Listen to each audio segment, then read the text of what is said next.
Today, I kind of wanted to talk about try to help those who don't have depression, who've never dealt with it, try to help them understand what it feels like, how it works for us. And in this case, I want to be clear again, this is me. This is me talking about my experiences, how it makes me feel, how I've interacted with it, what I've learned, and how to understand it and how to cope with it myself. Okay. So I wanted to start by, I've got some visual aids today. Woohoo. Um, I wanted to start by talking about how I understand kind of the way I am as a person. Okay. So the first thing is I've got this kind of Venn diagram here, right? And so this Venn diagram kind of is a visualization of how I see myself working. And I think I break it apart differently than most people, but it helps me. Okay. So we are, a combination of kind of four different things. And it's really impossible to isolate them out completely because they're very interrelated, they're very interconnected. But there is a mental part of who we are, and this is kind of, academics, logic, thinking, that kind of stuff. So we're mental, we're physical, which is obviously, our bodies, this kind of stuff. We're emotional, and for me, this is an important factor. We're also spiritual beings. Okay, so we're mental beings. We have a brain that we use to think about things and construct the world in kind of a logical way. We're physical beings. We interact in the world through our body, through our five senses. We're emotional beings because, to a certain extent, we are subject to emotional stimuli. Okay, and we'll talk specifically about that a little bit later. And then spiritual. I firmly believe that there is a spiritual life for us, and how we engage with that can be incredibly important for us. Okay. Um, and a lot of times when we think about depression, we think about it in terms of how it doesn't make sense, because it doesn't make sense. Um, and I have no problems with the phrase mental health, but I do think sometimes it gives us a false understanding of what it is we're talking about. Because even though my emotions are controlled by my brain, the electrical stimuli and the chemical reactions in my brain are what give me the emotions that I feel. Because it's an emotional thing, it helps me to talk about it, to talk about my depression as an emotional issue. Okay. And the reason why this is important is a lot of times for people who don't have depression, you look at someone who's depressed and you say, that doesn't make any sense. And the truth is, it doesn't. Depression doesn't make sense. Honestly, it's kind of dumb. When I'm in a legitimate depressive episode, um, and I can talk a little bit about this when I talk about how I deal with my depression. I think that's going to be a separate video. Um, but I can look at it from my mental self and say, this is kind of dumb. This doesn't make sense. This is an irrational reaction to the reality of my existence. And it really is. Because what happens to us when we're dealing with depression is we just feel off. It's a feeling thing. Okay. And that's why I say it's emotional. It has repercussions in our spiritual realm. It has repercussions for us physically. It has repercussions for us mentally. But I suggest that for most of us, depression lives in our emotional world. Okay. And so what this means is, when I think everybody has moments where they feel down, right? Life's not going well. All this stuff is just going awfully, and it kind of hurts, right? Um, that is one way that depression works, but typically, for me and for the people that I've talked to, it's more of a numbness. It's more of just this kind of sense of things not being enough. Um, you can watch a funny show, and it's say Princess Bride. That seems to be a really classic that just about everybody can connect with. And if you can't, shame on you. You should go watch it. It's a great movie, right? And it's funny and it's witty and it's clever and the humor is great and the action is great and the performers are great, even though some of the accents are hard to understand. I'm still learning what some of the lines are every time I watch it because, Mandy Patinkin's accent is really thick, and the wonderful Andre the Giant has a pretty thick accent. But it's so good, right? And so for me, when I watch that movie, I feel happy. It's fun. It's a rollicking good time. It's great. I mean, it's not a perfect movie, but it's good, right? When I'm in a depressed episode, I could watch that movie and say, well, that was something I watched. Okay. And just not feel any of that positive connection, any of that real goodness. Um, so it's just I've been really struggling with how to explain this, and so a lot of this is going to be a little bit of rambling. But it's a feeling of just not good enough, and typically, very commonly, it turns inward. That I'm not good enough, that I'm a problem, that there is something wrong with me, that I'm broken, that I'm bad, that the way I see the world is significantly flawed, and because of that, I am bad. So I watch Princess Bride, and it's a funny movie, and it is a funny movie, and then I watch it, and I'm in a depressed episode, and it's not funny, and I think, what's wrong with me? So there's a lot of turning inward. There's a lot of looking at it and saying, ah, oh, not good enough. Foods that we like, they're just not good enough. They don't taste as good as they should. Music that we love is just not as good.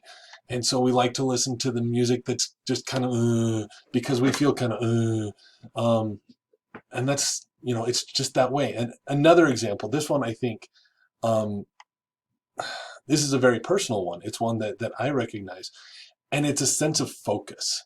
Um, and some very well-intentioned people have suggested, you just focus on the positive. Just why don't you look for the good? And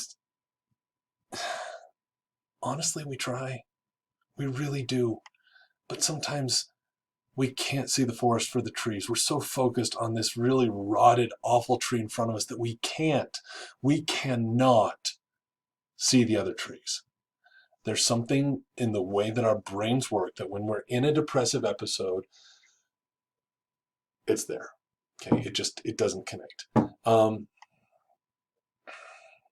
so yeah, let me give you this example and see if this helps at all. I just so happen to be wearing my Mormon Miracle Pageant shirt from the 2019 season. It was the last season of the Mormon Miracle Pageant. Because of that, there were some write-ups. A lot of newspapers wanted to cover it. There were a lot of pictures taken, and as many of you know, I had the privilege of playing the Savior in the Mormon Miracle Pageant for 6 years, including that final season. I did share the role with someone else, but on the night that they were taking pictures, I happened to be the person in the costume. And as an aside, you guys can see right here. You see this big white patch right here. So my wife said there was enough white here and enough white here that I probably needed to dye my beard. So for the first time and probably the last time in my life, I actually dyed my beard so that it was brown. And there's this beautiful picture. There's this really beautiful picture of that scene from the Savior in the Mormon Miracle Pageant when he has finished his visit to the Nephites and he's ascending into heaven. And the light, I mean, you can see it, right? The lighting's great. There's fog. I mean, you can see some of the mechanics behind the scenes in this picture, but it's a really great picture, right? And most of the time, that's what I see too. And I feel it's a wonderful feeling to know that I was part of making something like this happen. And most of the time, I'm just so happy about that. But I remember one time looking at this picture when I was really down, and I noticed one thing more than anything else in this picture, more than all the great work that was done with the costuming, more than all of the wonderful lighting and the scenery and all that. I noticed that my belly stuck out. And I mean, if you focus on that, I'm sure you can all see that, there are fewer wrinkles right around the gut, right? Which means that part of my body is protruding more than other parts of my body. Now, right now, I'm in a good place. So I can look at this picture and I love the lighting. I love I mean, they caught me with I think, a really good look on my face. I love this picture. But when I'm in a depressed mood, I look at that and all I can see, just, didn't work. Hang on. Let me see if I can make this work. All I can see is that belly, you know, that gut right there. Because it's so much harder for me to look past that and see the good, because my emotional state is such that I can't pull away from that. I can't. And this is something that I really want those of you who've never struggled with depression to understand. We are not consciously choosing to be like that. We're not consciously choosing to be morose, to be unhappy.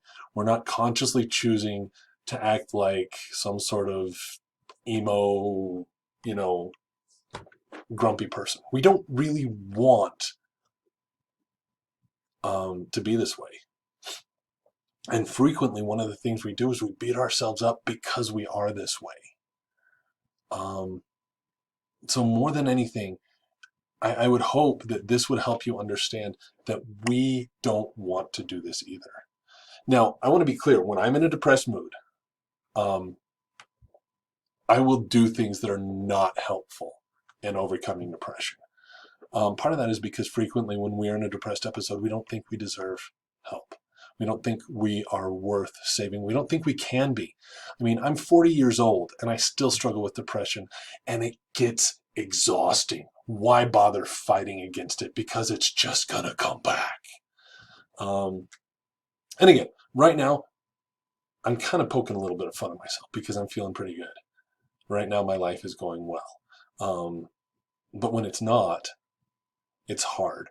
And again, I'm going to be coming back to some of the ways to cope with this. We're almost at time, and I like the idea of keeping these short. I don't want to make you guys slog through a whole hour, because talking about depression can get kind of depressing.